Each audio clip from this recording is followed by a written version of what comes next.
All right. So I'm Jonathan Scott. I'm one of the owners of Keystone Financial Resources.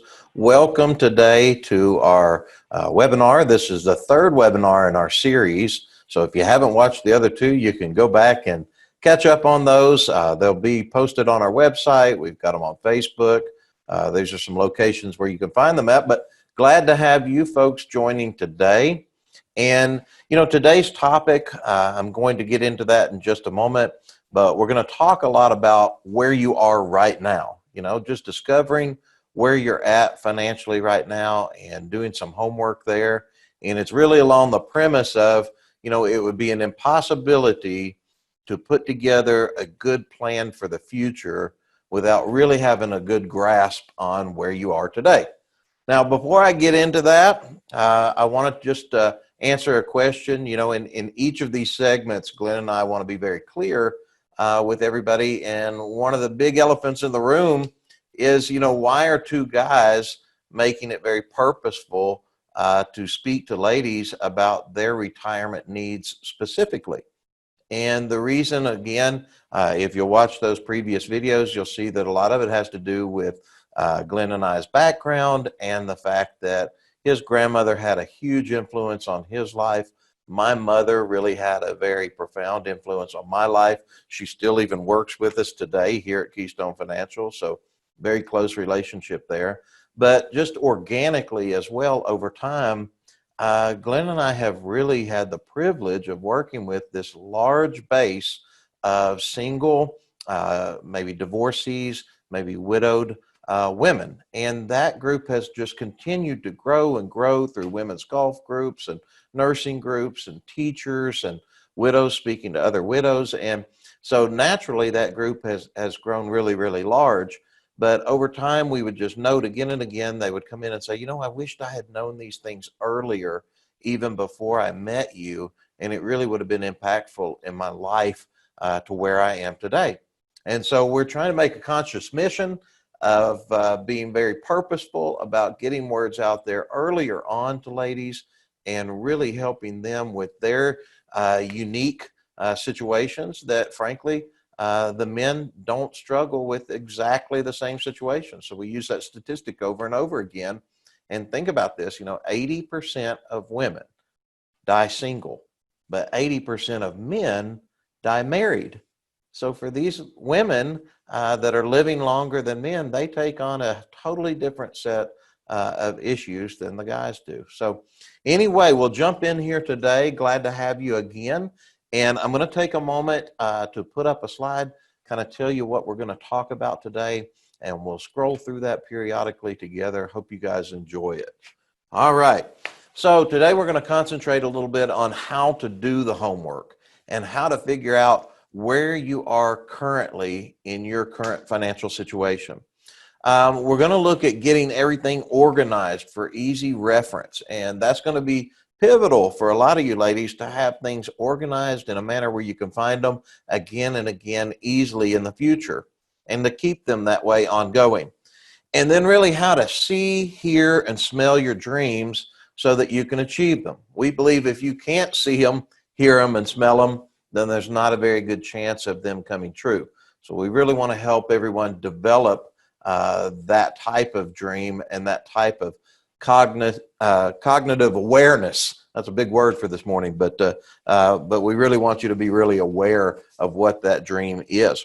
Now, Glenn kind of prefaced things last webinar with aligning your values with your goals and your values with your money.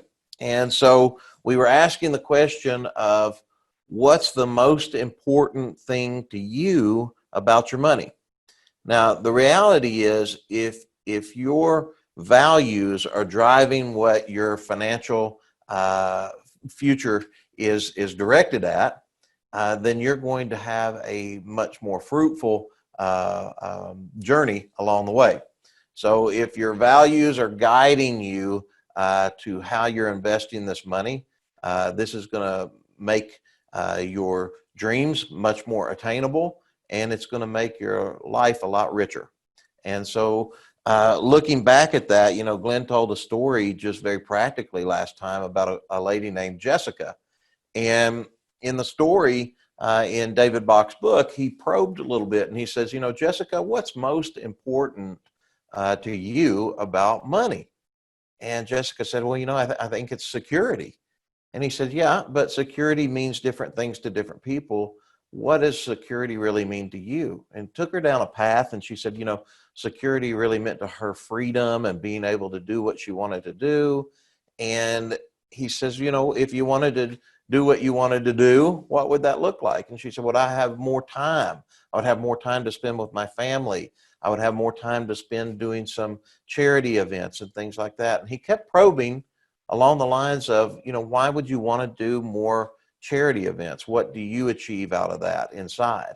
And finally got down to really what her ultimate value was. And Jessica says, well, to me, I really want to be able to leave a mark on this world and know that my life had great meaning to it and people remembered me by what I had done for others and the time I had spent with them and the impact that I had on their life. And I really want to have time to take care of myself and be a good example to my children, because that's the type of life that I want to live ultimately.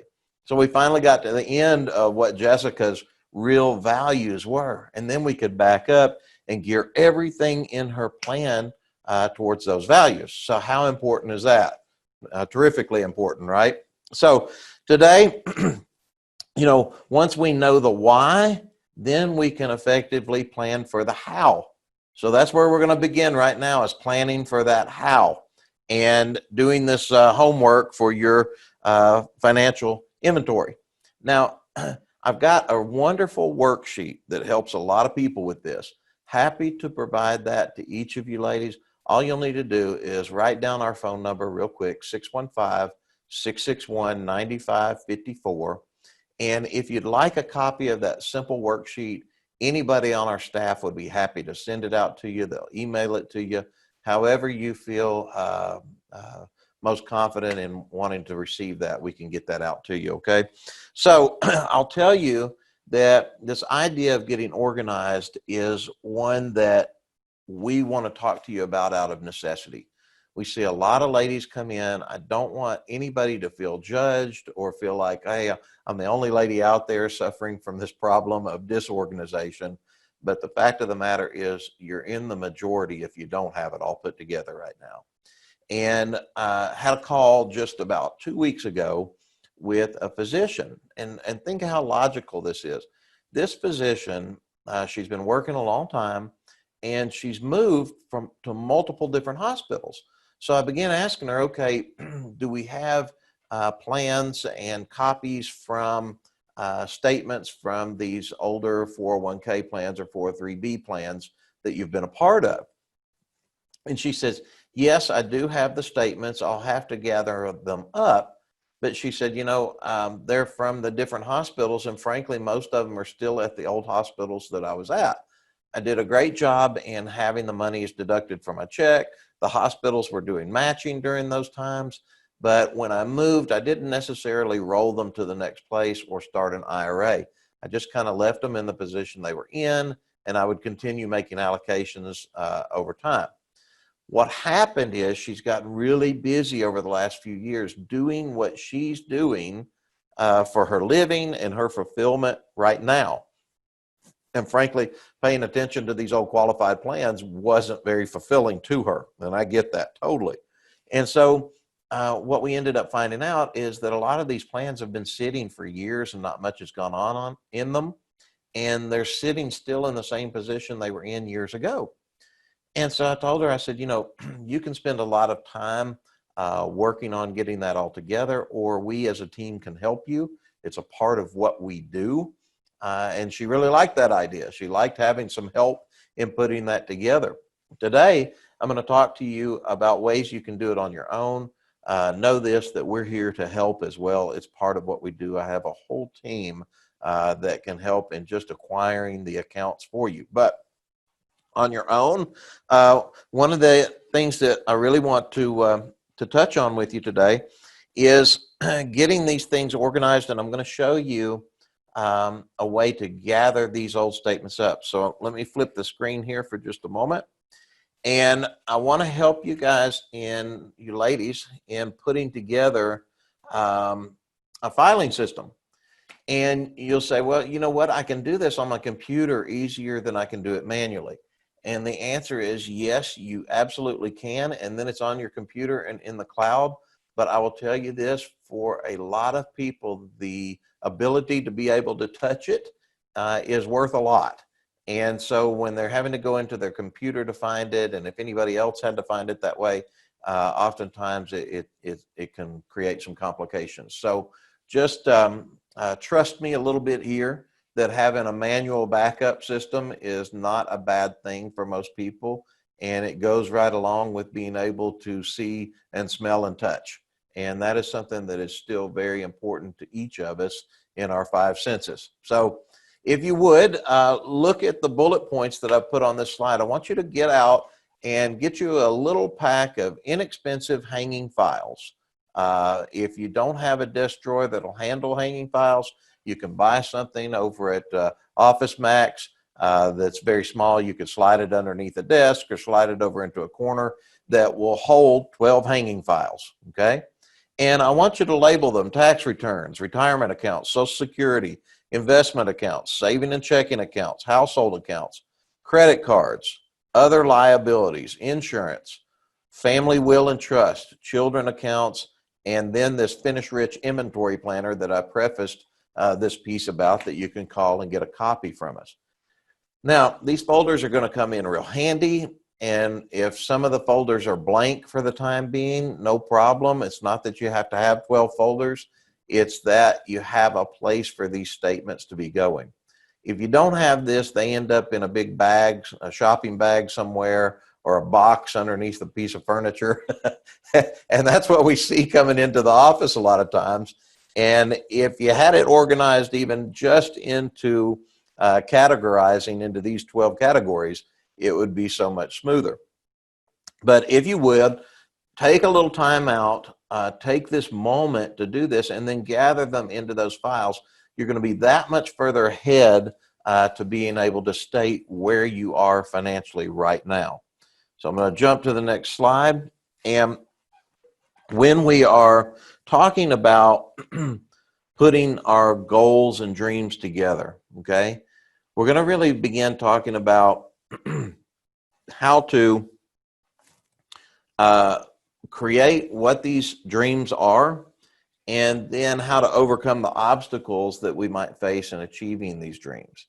And so I think just this quick worksheet that we've put on the slide here is something that I really want each of us to concentrate on going forward as well. You know, when we're putting together this financial inventory worksheet back on the last slide, it's going to be an inventory of everything you've got. And you're going to need to know what monies are coming into you every single month. And you're going to need to know what monies are going out every month. And we tell people to count everything in there, pizza and all. You know, what is your lifestyle? What are you spending right now?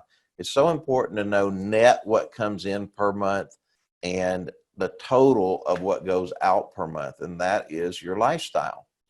And then you're going to need to know, hey, what are the different qualified accounts that I have? What are these different savings accounts that I have? What are these 403Bs and 401k accounts? How much do I have of investable dollars? Do I have stocks and mutual funds? Things like that. You need to have an accounting of it. And then we need to know as well, you know, what are some of the other liabilities out there? You know, do we have debts that we're going to have a goal of paying off as well? So these are things that are going to be on this inventory sheet. I encourage each of you that we get started on this, because again, in order to build a good plan and know that we can move forward confidently in the future, we've got to have a great grasp on where we are right now. So now back to this goal slide. So let's talk about it a moment. You know, whenever I talk to people about goals, you know, Glenn's last webinar talked about identifying the values, you know, the intrinsic value that's going to keep you in the game. Goals don't necessarily keep you in the game all the time. It's the values that really fuel the fire of your total plan and investing your monies to match up with your values. But people have to be goal oriented to get step by step down the road. Okay. And for many folks, it's a new practice. For some of you, you're great goal setters and you're used to setting goals and achieving them. For others, they have some ideas of what their goals might be, but an accountability to achieving them, it's been a long time ago since anybody held them accountable there. So I want to talk to some ways that you can help hold yourself accountable to reaching these goals, and also setting up some very realistic parameters around the goals, understanding what your obstacles might be. So let's talk about it, because there's sayers and there's doers. There's people that talk about goals. There's people that actually achieve goals. Now, we want to be a doer, right? So here's how to become a doer in this goal business. So when we set these goals, I want you to really think about firmly this goal, dreaming about it, being able to touch it, feel it, smell it. This dream needs to be really realistic. I've got a quick story that I wanted to read to you that I thought was just fantastic. Again, it's out of the Smart Women Finish Rich book. And this is something that for those of you on the webinar today, we're going to give you an opportunity, give a free copy of this book to you. I think that you'll really enjoy this. This looks like a thick book. I'm not a thick book reader. I like the small ones. But this one's actually, the way it's laid out, it reads very, very quickly. And there's some materials inside it too that take up whole pages. In fact, entire chapters. So it's actually a very easy read. So I'm going to encourage each of you to read it. But I want to share just this quick little story because I thought it brought home the point very, very well. And it said, telling a story about two women.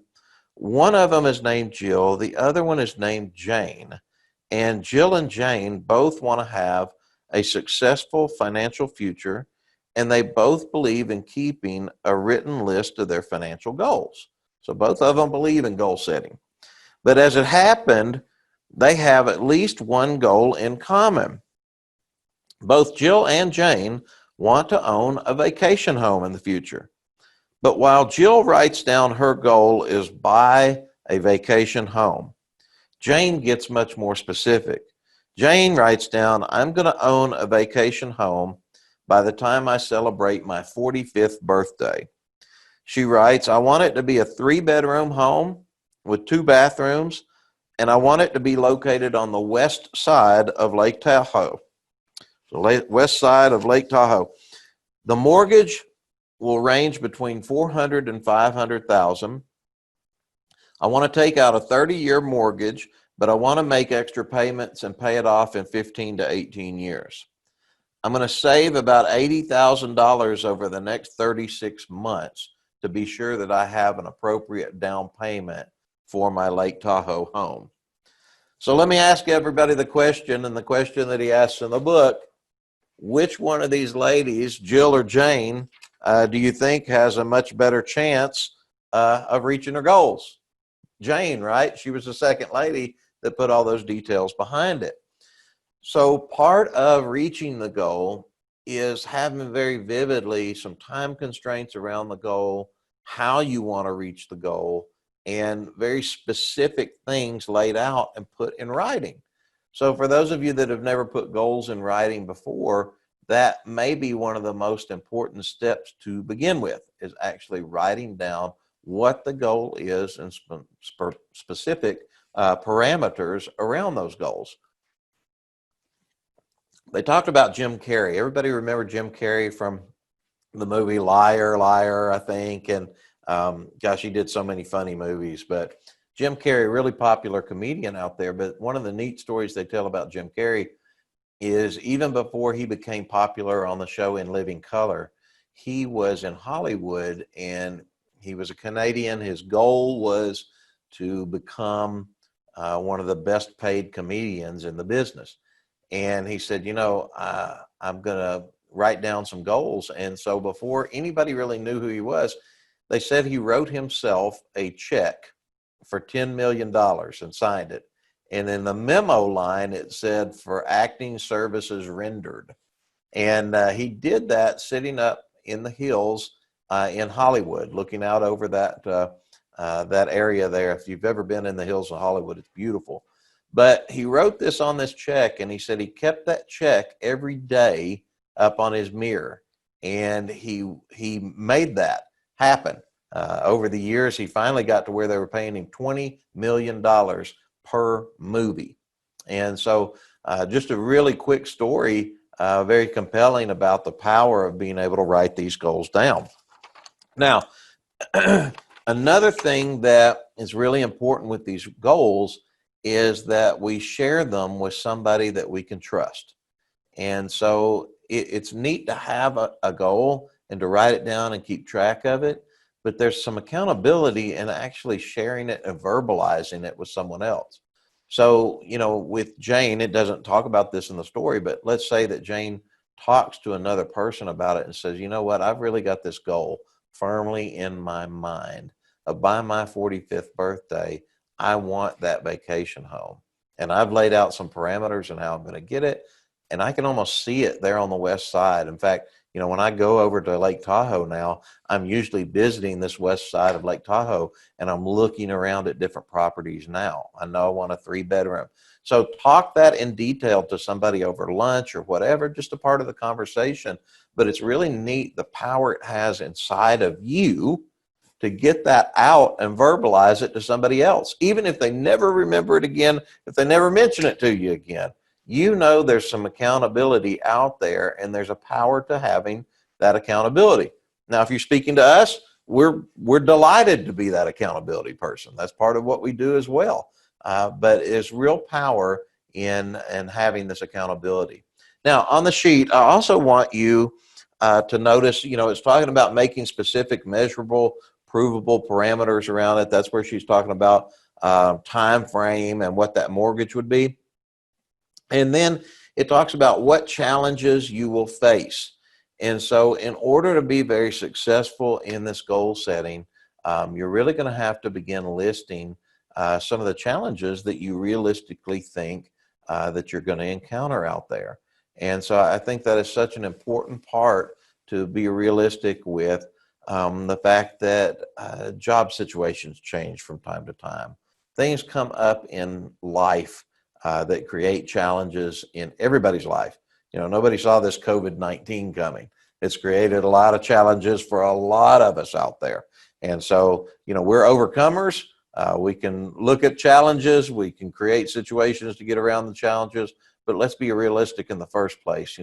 Life isn't necessarily a bed of roses. I was talking with my pastor years ago, and it was really funny.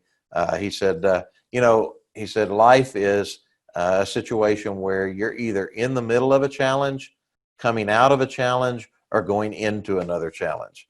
We just weren't meant to be in this relaxed state, moving through life with no challenges. It's very unrealistic. We need to be overcomers and how to overcome these challenges. So here on the challenges you face in and around your goal, I want you to take time to think of what those challenges might be, identify them, and then immediately begin coming up with some solutions around how you might formulate a workaround for each challenge. Now, look at the power of that. Once you've identified this goal, you really put parameters out there with this goal of, seeing it, touching it, feeling it, smelling it, very detailed about how the goal is going to be achieved. You've verbalized it to somebody else. There's some accountability out there. You've identified what challenges you think you might have to overcome in the situation, and then you've already built some workarounds when the challenge arises. Now, ask yourself the simple question: how doable does that goal seem now? How realistic is that goal to you after doing that exercise? I'll promise you, after doing that exercise, that goal seems very attainable.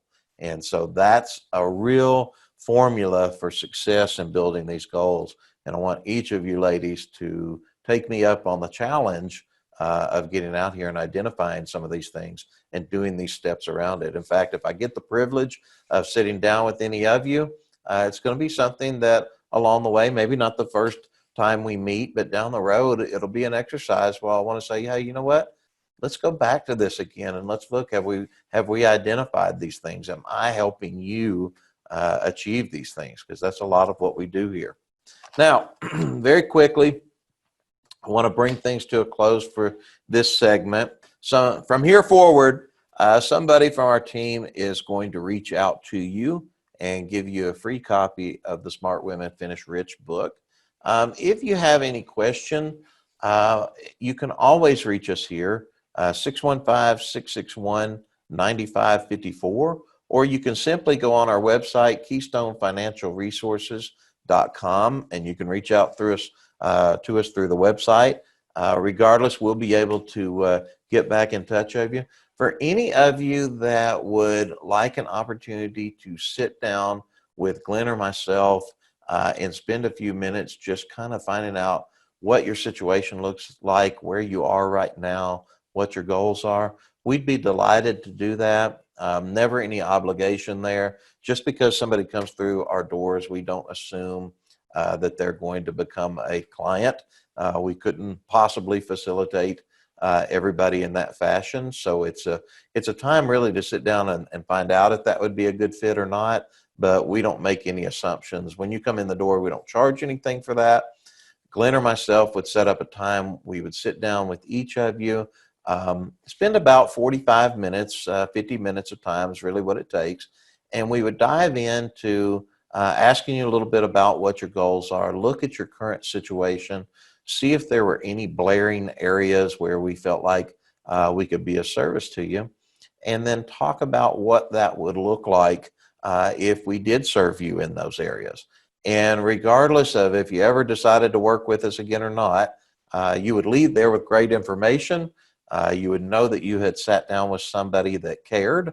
And we tell people, because my mother usually will offer you a couple of choices when you come in the door. The biggest choice you'll ever make at a first meeting is if you want chocolate chip or oatmeal raisin, because that's usually the cookies that you're offered on the choices. So COVID's affected that a little bit, but she's still making cookies. So anyway, glad to have you folks today. Hope you enjoyed this section.